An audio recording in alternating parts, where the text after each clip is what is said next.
നമ്മൾ ഡച്ചിൻ്റെ ഒരു ഇൻട്രൊഡക്ഷനും അതുപോലെ തന്നെ English East India company, French East India കമ്പനിയെക്കുറിച്ചും പറയാം. ബാക്കി ആംഗ്ലോ ഫ്രഞ്ച് വാർ വേറെ സമയത്ത് പറയാം.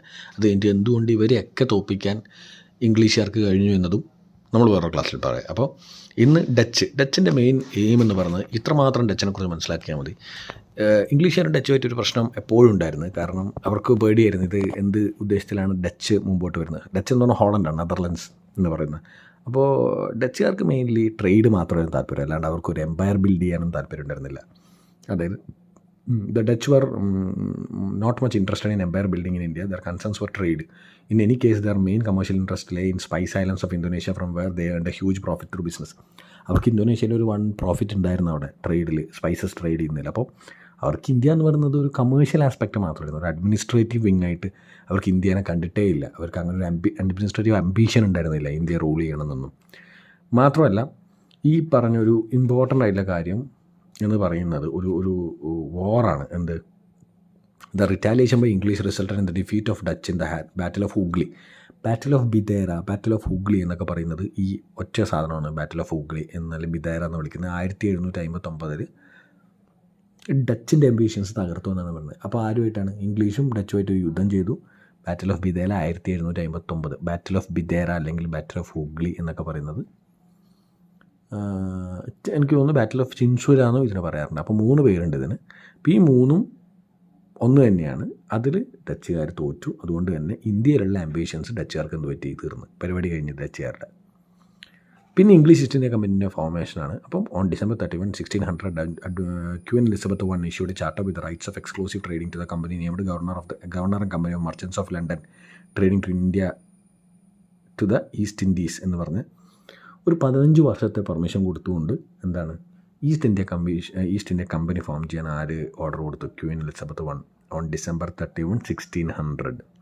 അതാണ് ക്വീൻ എലിസബത്തിൻ്റെ ചാർട്ടറിൽ പറയുന്നത്. ക്വീൻ എലിസബത്ത് I ആണ്. അപ്പോൾ ഇംഗ്ലീഷ് ഈസ്റ്റ് ഇന്ത്യ കമ്പനീൻ്റെ പ്രോഗ്രസ്സിനെ കുറിച്ച് പറയുന്നുണ്ട് പല സ്ഥലത്തും.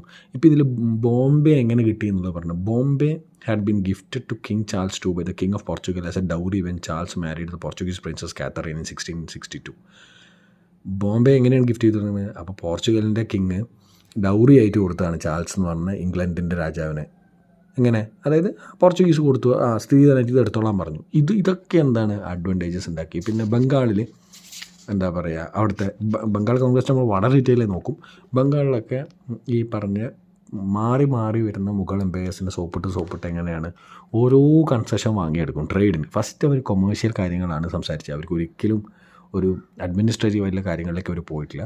ഫറൂഖ് ഷാ ഫാമൻ എന്ന് പറയുന്നത് എന്താണ്? ഇതൊരു ഇമ്പോർട്ടൻ്റ് ആയിട്ടുള്ള കാര്യം. ഫറൂഖ് ഷാ എന്ന് പറയുന്നത് ഒരു മുഗൾ എംപററാണ്. അപ്പം ഇയാളൊക്കെ എന്താ കമ്പനിയിൽ നിന്ന് കണ്ട. അപ്പോൾ ഇത് Magna Carta of the company എന്ന് പറയുന്നത് കമ്പനീൻ്റെ ആദ്യഘട്ടത്തെ ഏറ്റവും എസ്റ്റാബ്ലിഷ് ചെയ്യുന്ന ഏറ്റവും ഇമ്പോർട്ടൻ്റ് ആയിട്ടുള്ള ഇൻസ്ട്രക്ഷനാണ് ഈ ഫറൂഖ് സിയാർ ഫാർമൻ എന്ന് പറഞ്ഞ ഇൻസ്ട്രക്ഷനാണ്. ഫറൂഖ് സിയാർ എന്ന് പറഞ്ഞാൽ മുഗൾ റൂളറാണ്, അയാളുടെ പേരാണ്. അപ്പോൾ ഫറൂഖ് സിയാർ ഫാർമൻ എന്ന് പറയുന്നത്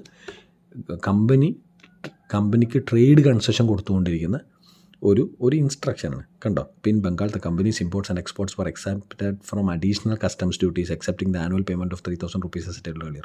3000 രൂപ ഇന്നത്തേതായിരിക്കും, ആ സമയത്തെ കണക്കായിരിക്കും. 3000 രൂപക്ക് എന്താണ് അഡീഷണൽ ആയിട്ടുള്ള കസ്റ്റംസ് ഡ്യൂട്ടി ഒന്നും വേണ്ട, നിങ്ങൾ ട്രേഡ് ചെയ്തോ എന്നൊക്കെ പറഞ്ഞില്ല. കുറേ പ്രിവിലേജസ് കൊടുക്കുന്ന ഒരു പരിപാടിയാണെന്ത് ഫറൂഖ് സിയാർ ഫറൂഖ് സിയാർ ഇൻസ്ട്രക്ഷൻ എന്ന് പറയുന്നത്.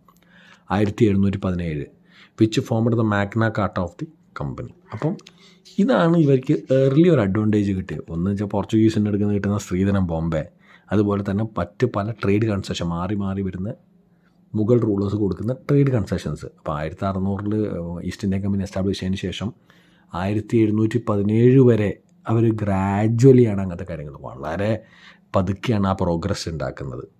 ഫ്രഞ്ച് എന്താണ്? ഫ്രഞ്ച് ഒരു ഇതേപോലെ ഒരു ഈസ്റ്റ് ഇന്ത്യ കമ്പനി ആക്കിയിട്ടാണ്, ഫ്രഞ്ച് ഈസ്റ്റ് ഇന്ത്യ കമ്പനി വന്നിട്ടാണ് ഇന്ത്യയിലേക്ക് വന്നത്. അപ്പോൾ ഇതൊരു ഗവൺമെൻറ് ഓൺഡ് ഏജൻസിയാണ്. അതുകൊണ്ട് ബ്രിട്ടീഷുകാരുടെ അത്ര അങ്ങോട്ട് എഫിഷ്യൻസി അതിനില്ല. പിന്നെ അതുപോലെ തന്നെ ഇവിടെ ഡച്ചുമായിട്ടൊരു പ്രശ്നം, ട്രീറ്റി ഓഫ് റിസ്വിക്ക് എന്ന് പറയുന്നത് ഒരു ബാറ്റിൽ ആദ്യമേ തോറ്റിട്ടാണ് ഇങ്ങോട്ട് വരുന്നത്. അതൊരു ഫ്രഞ്ചിനൊരു ക്ഷീണമായിരുന്നു.